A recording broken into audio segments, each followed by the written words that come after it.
minute before we start. Is there anyone here that's here for the first time? Okay. Welcome.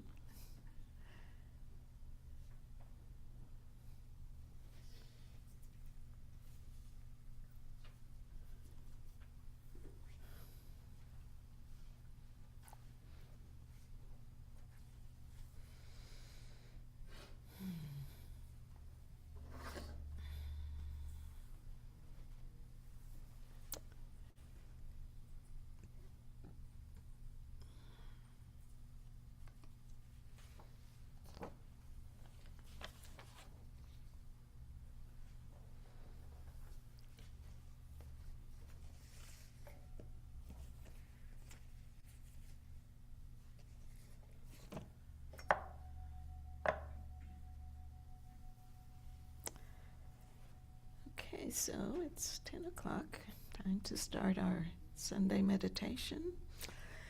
I'm Janet Montes Diaz, and I've been coming to Down Mountain for around 19 years now, and it's become like a second home for me. So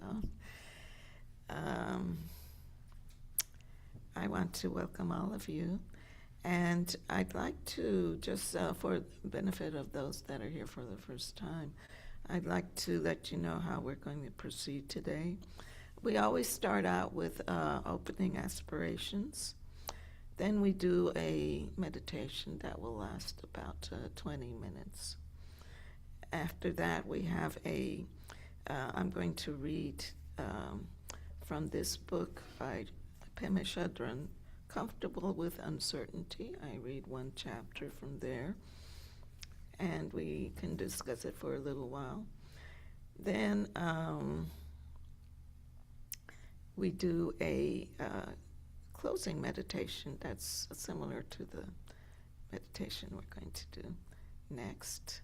And then we read the Book of Names, and so we're passing around the book where you enter the names of the people we dedicate this practice to, and then we close with our dedication and our practice. So we always start out with opening aspirations, and in Tibetan Buddhism, everything we do not just for ourselves. We want to benefit ourselves, but we also want to benefit others. So our opening aspiration kind of sets this expansion of not just thinking of ourselves, thinking of others. So we have the 4 boundless thoughts aspiration. We'll start off with that. May all beings always have happiness and its causes. May all beings always be free of pain and its causes.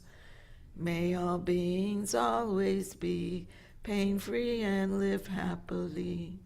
May no beings ever cling to those near nor spurn those far. For as long as space abides, as long as the world remains, just so long may I be there, resolving all beings' pain. So, we're going to do, I just want to talk a little bit about the practice that we do and what the purpose of the practice is.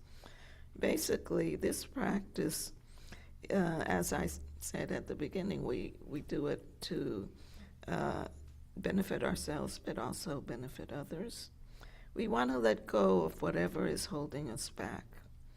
We want to experience what the essence of wisdom is.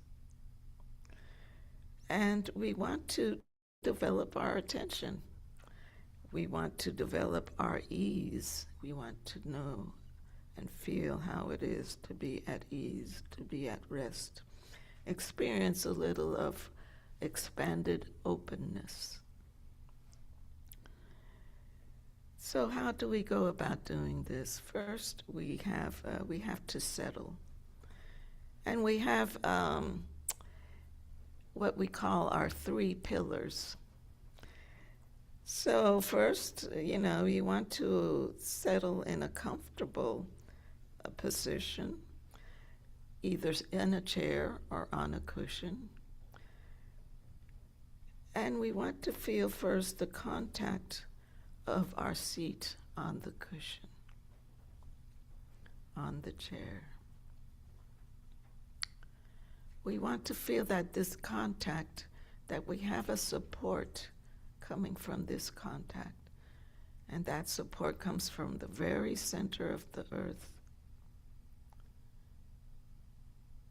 From the very earth itself, we have support.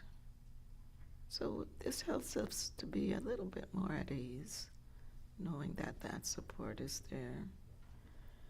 Then we have another support, which is our skeletal structure. Our skeletal structure keeps us straight, and one of the purposes in meditation is to try to keep the spine straight, but in a very relaxed way. Just let the spine follow its natural S-curve. At the same time, we want to feel that all the bones, the skeletal structure is just supporting us, so we can relax all the muscles in our body. Just feel that you can relax your body, knowing that the skeleton is there, giving you all the support you need. At the same time, we like to kind of tuck our chin down a little and open your mouth just a little so that all the muscles here in the neck area are relaxed, are at ease. And just feel that for a little while. And we have another pillar that we call the central channel. And the central channel is a kind of a energy flow that starts in a energy center or chakra that is just below the navel, 3-finger width below the navel, 3-finger width deep. We have what Tibetans call the do. It's an energy center where energy can flow from this center to other parts of the body. And most specifically, what we want is to have an energy flow through what we call the central channel, which starts from that do area and goes to the very top of your head. That's why we keep our chin just slightly tucked so that that energy can flow up to the head. So just to kind of imagine that you're feeling that flow within you.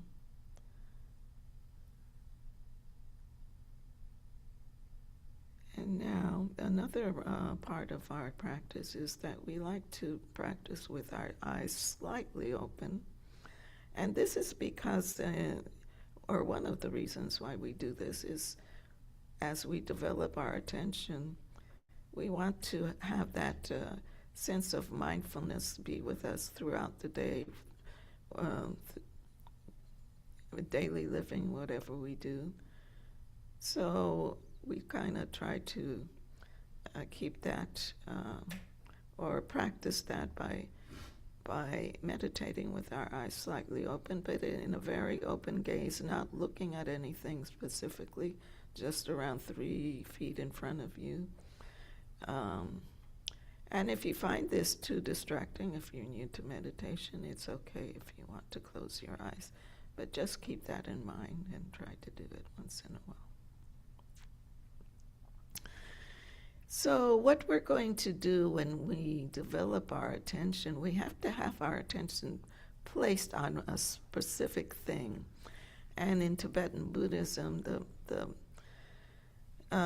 way we develop it is by observing our breath. We're going to observe our breath as we inhale, exhale.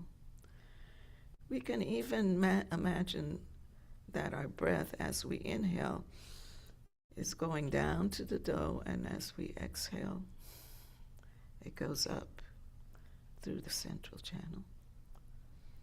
Or you can just feel the breath through the nostrils as you inhale, exhale. And the good thing about the breath is that the breath is always with us. It's always changing. We inhale, we exhale. And it kind of helps us to make a connection between mind and body and mind. So it's really a good thing to be able to observe. We're trying to keep our mind on the breath, but you're going to notice that it's only natural that thoughts are going to come up. Every time you see that you become lost in thought and you've forgotten to observe the breath, just gently pull yourself back in and observe the breath. There's nothing wrong with thoughts coming up. It's only natural. But you let those thoughts go. One of the ways that, or techniques you might say, that we handle thoughts is just to label a thought a thought. Just when you notice that a thought comes and you become lost in thought, say thinking, let it go. Go back to the breath. So you're going to do this as many times as you have to. And little by little, you'll notice that it will be easier to just let thoughts go. We're going to do this for a few minutes, and then after a while, we're going to do another practice that was given to us by one of our leading teachers, that is a Lama in Tibet. We have a picture of him here, and his name is Atsum Pailo Rinpoche. He gave us a practice that we call the Hung practice, and we're going to chant the syllable Hung. I'll let you know. Let us just start meditating on the breath, and then I'll let you know when we'll do the Hung practice. Let us begin.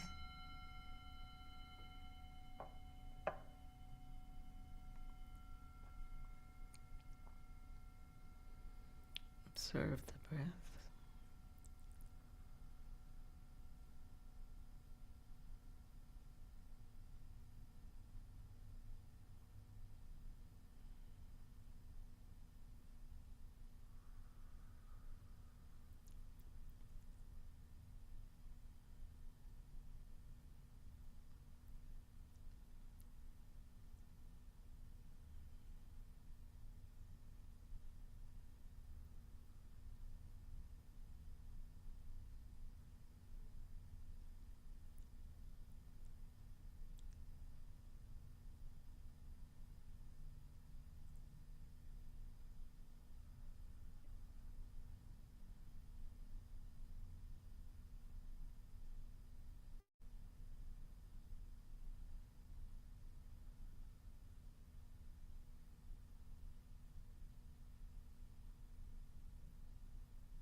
going to do the hung practice. Each person will chant hung at their own pace out loud, and just feel the vibrations as it goes through the body. Now we're just going to feel those vibrations in the body, and that will be our focus. And we will keep chanting until I bring the bell.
Now, just feel,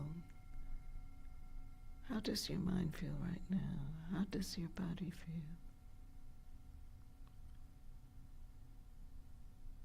Hum is a sacred syllable that symbolizes enlightened mind.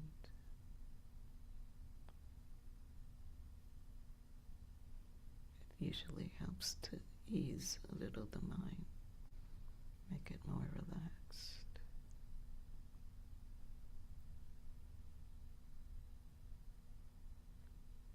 Now go back to your breath. Observe the breath.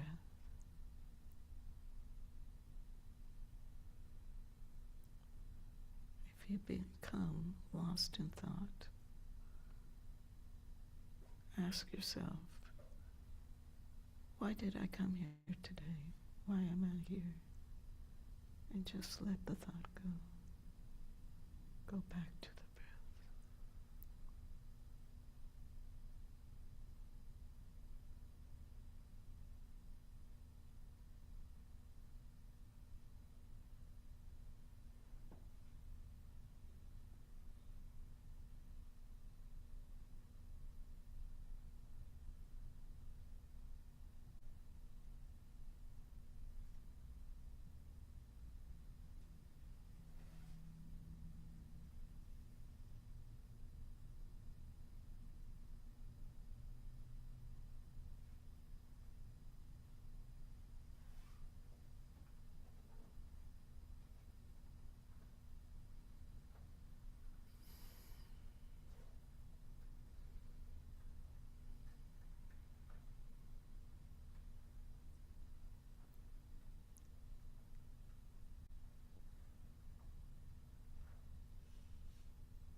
Let us chant Hum one more time and feel those vibrations as it goes through your body, and also as you hear everyone chanting Hum.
How does your body feel? How does your mind feel? Just observe.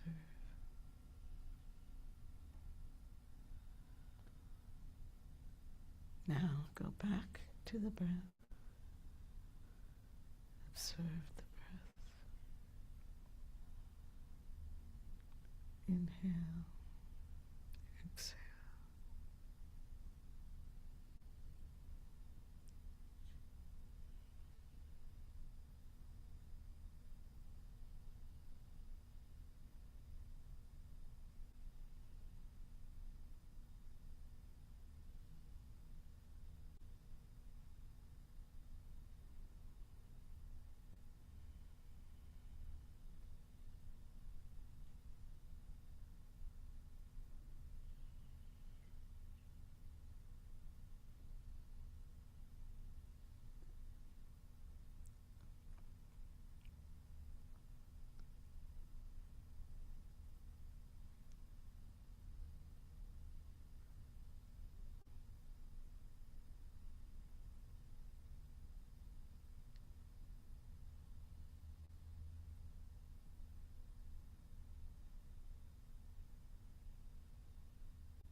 So the practice that we did is a practice that you can do on your own.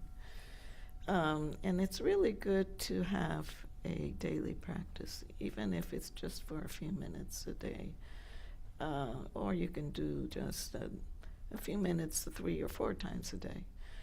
And it really helps to develop the attention. It helps to keep you at ease, keep you calm.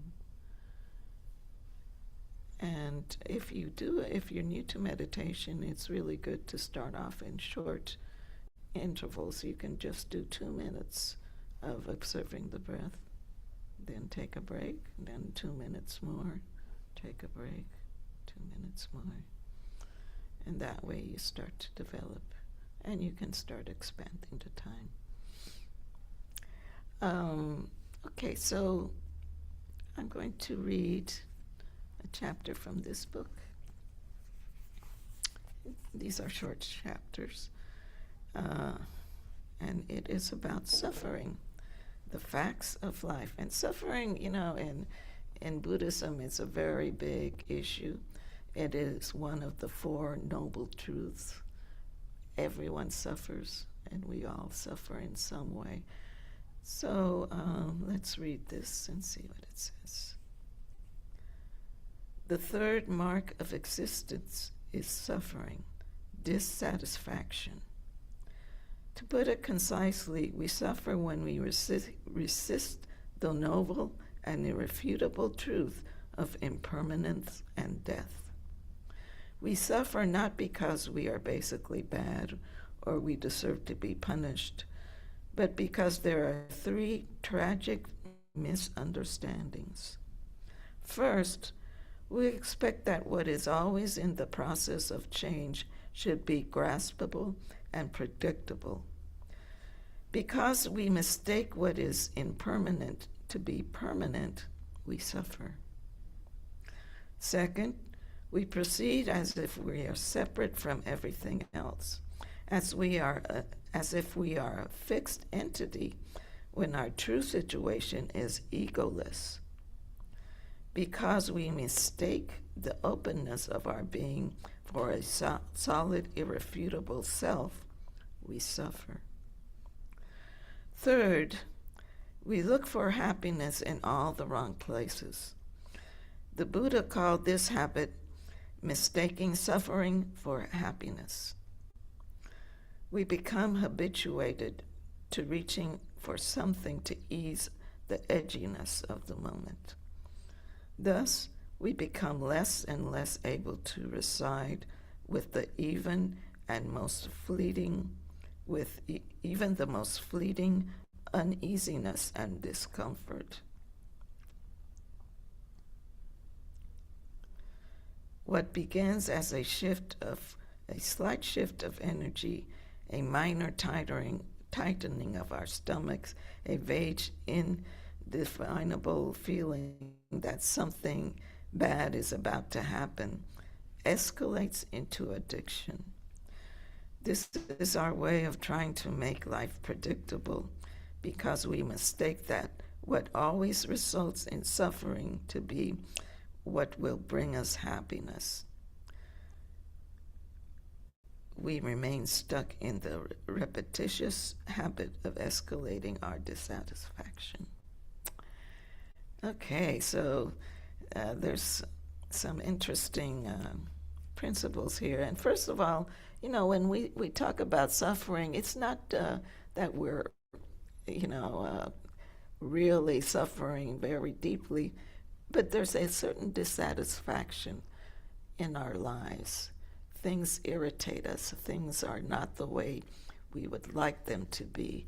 Things get away from us when we are trying to keep it. So all of this is what the Buddha and Buddhism calls suffering. And in the first part, of course, anything that changes and we do not want to change, it causes us that dissatisfaction, suffering. It could be deep suffering. It could be just irritation itself.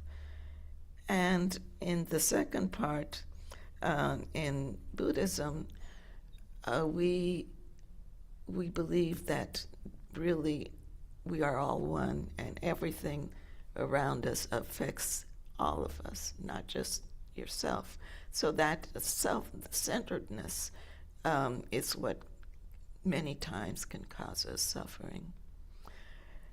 And so also this last one is interesting because it says that whenever we feel a certain discomfort, we look for a way to alleviate that discomfort, which can be creating in us some form of addiction, whether it be for a certain medicine or drug, or and especially if for example you have anxiety and you feel, well, you need to take something to alleviate that anxiety.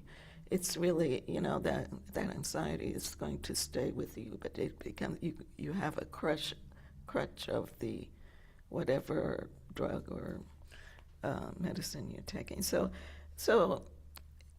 there's so many ways that we suffer, or we have that dissatisfaction in our lives, and it's interesting to take a look at that.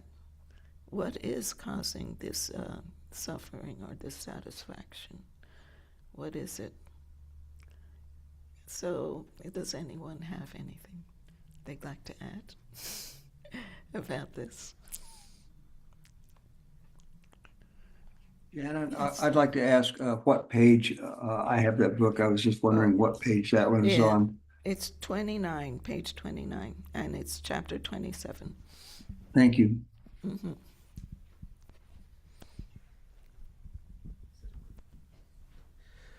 Hi. Yeah, this is particularly important for me. When I was about 16, I ran across the Four Noble Truths, and the noble truth of suffering just really hit me square between the eyes. In my experience, people had been telling me, oh, there's just, it's not really suffering, you just have a bad attitude or something like that. And so when I saw that somebody said, yes, there is suffering, there really is, it just really felt like I was being understood, or there was a clear truth to it that I couldn't deny. So. Yes. Yeah, I think it is. A lot of times people ask us to suppress that feeling or the whatever suffering you may have, but you have to just accept that you have it. You have to be able to accept and then see how you can deal with it. And yes.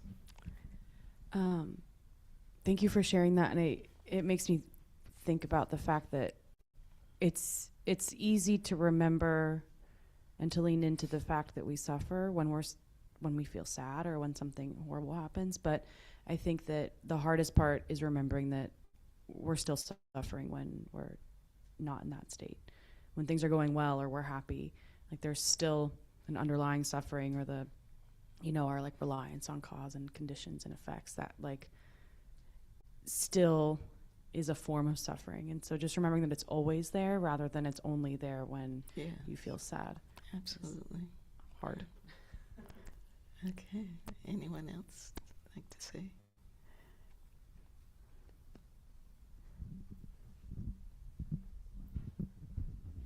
Okay. And yes, Nancy.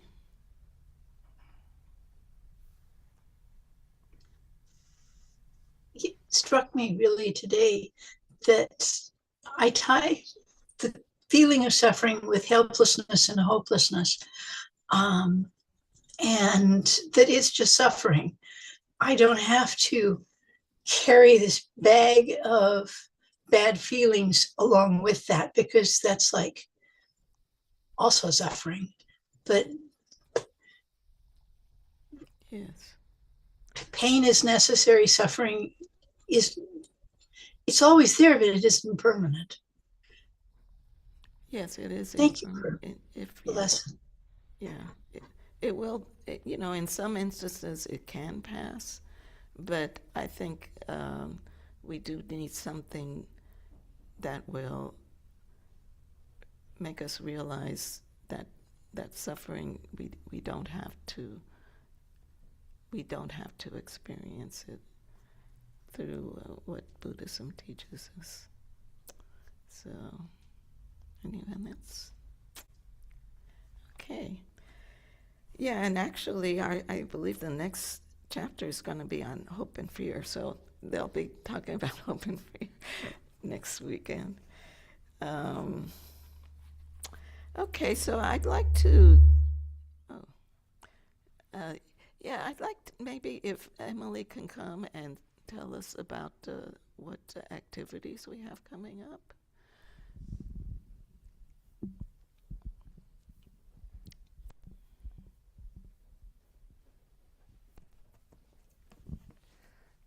Thank you, Janet. So today's the third Sunday, so we have our third Sunday teaching. We started the Mind of Right Now retreat last weekend, and that continues this weekend as well. Sunday, April 5th is going to be the first Sunday of the month, so we'll have another first Sunday teaching. We'll have our free lunch. On Sunday, April 12th, we will have a Dawn Mountain welcome event. Some of you have been to this event before. It's a little bit about what we do in our programs, etc. And Nathaniel Rich will actually be here in person. He's one of our spiritual leaders, and he will talk about some of the things we have coming up. And then our next big event is a retreat in May, from Monday, May 11th through Sunday the 17th. This is the Great Bliss Queen retreat. It's going to be Lama Rigson Drolma's first time offering this teaching, and she's going to give initiation in the Tibetan tradition. If you want to do a practice, you need to receive an initiation from your teacher. And so that's kind of the big things we have coming up in the near future. Thank you. Okay, so our lamas will be here in a few minutes, I guess in around 15 minutes to give a teaching. And if you're new and like to meet them, I invite you to stay and get to know them. Okay. And I did just want to say, yes, Nathaniel Rich is also one of our lamas. He lives in California, and he does travel here quite a lot for our retreats and special events. So it would be good if you'd like to know more about Dawn Mountain to come to the welcome event and get to know him and get to know a little bit of the history of Dawn Mountain, what we do. So, okay, so let us. See if anything else. Oh, I did want to mention that we have opportunities to support Dawn Mountain, and one of the ways we do it is either for you to become a member of Dawn Mountain or to just give a donation whenever you can, because everything we do by the generosity of others, and so we depend on that generosity. Okay, so what we're going to do now is our closing meditation, which will be short, but it's just a way to settle us back and get us into the meditative state a little. So let's go back to observing our 3 pillars one more time. Feel your seat on the cushion, and just relax, knowing that it comes, this support that you feel right now on your seat comes from the very center of the earth. The earth itself is supporting us, so we can just relax, be at ease. Our skeletal structure is giving all the support we need, so we can relax all our muscles and just be at ease. And just be at ease knowing that you have a central channel where where energy flows. We want that energy to flow freely from the belly area where we have the dough, the central channel. The chakra center, and then it will flow up to the very top of the head. That will also create a ease within you. So observe the breath just for a few minutes. Observe as it goes in and out. If thoughts come, just let them go gently. Say thinking, and let them go. Observe the breath.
Now let us chant Hung one more time. Chant Hung and feel those vibrations go through your body.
Let's stop there and go back to the breath. A few minutes more.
So I'm going to read the Book of Names. Today we dedicate all the good qualities we've developed today to Amy, Lila, Celine, Ramon, Eva, Aisha, Thomas, Andy, John and Elizabeth, Catherine, Kathleen, Terry's mental state, Mom, Claudia, Mike, Sandy, George, Julie, Elisa, Jamie, Brandy, Rebecca, Michelle, Jing Shang, Zhu, Hong, Zhu, I'm not sure if I'm pronouncing this correctly, Jim and Son in the Bardo, Judy, Paul and Jan, Tai, Chu, Twee, Twee, Juanita, Ramon, Marisela, Andrea, Gilberto, Nancy, Sue, Melinda, Sasha, Jay, Liz, Max, Mary Alice Fuca, Marilyn Dusenberry, Stacy, Linda, Westenberg's mom in the Bargo, Mick, Anna, Steve, Mac, and Duke the dog in the Bardo. Thank you. Okay, so now we have a little bit of time. We're going to do the blessings, the blessing with the candle. And this is, I believe, it's called Blessing on the Practice Prayer List. Okay. So, with all of you in mind, we light this lamp of clarity. May the glow of love, wisdom shine within us, everyone, till we all rise forth, born in one enlightened mandala. So we're going to do a short ah practice, and ah is another sacred syllable, and ah represents reality itself, openness, the vast expanse of reality. And as we chant ah, we're going to chant, we're only going to chant it once, I think. No, we'll chant it 3 times. Okay, each time we chant ah, we're going to do a visualization. So the first time we chant ah, we're going to visualize that within us we have this white light. It's at our chest area. And as we chant ah, we're going to visualize the white light spreading throughout your body until all the cells of your body are filled with this white light. So let us chant ah 1 time.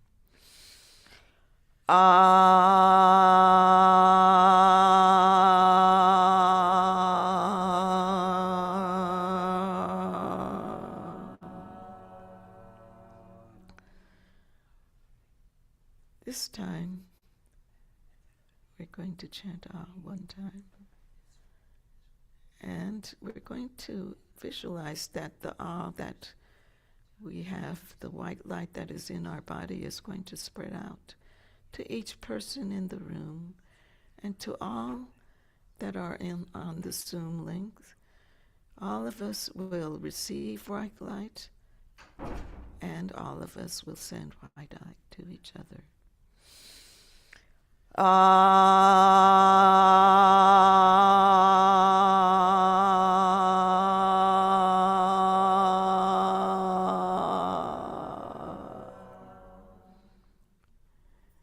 Now we will send the white light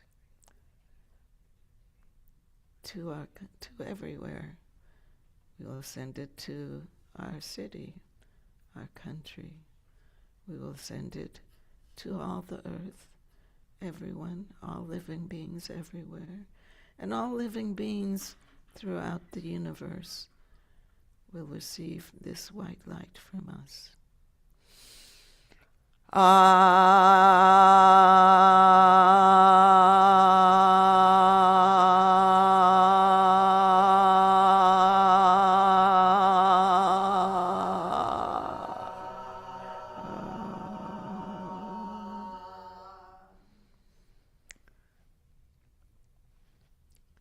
So, I'd like to thank all of you for being here today, and I hope to see you again.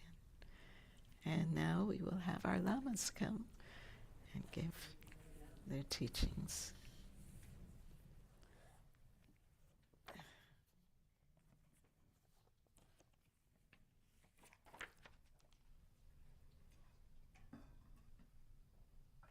That was lovely.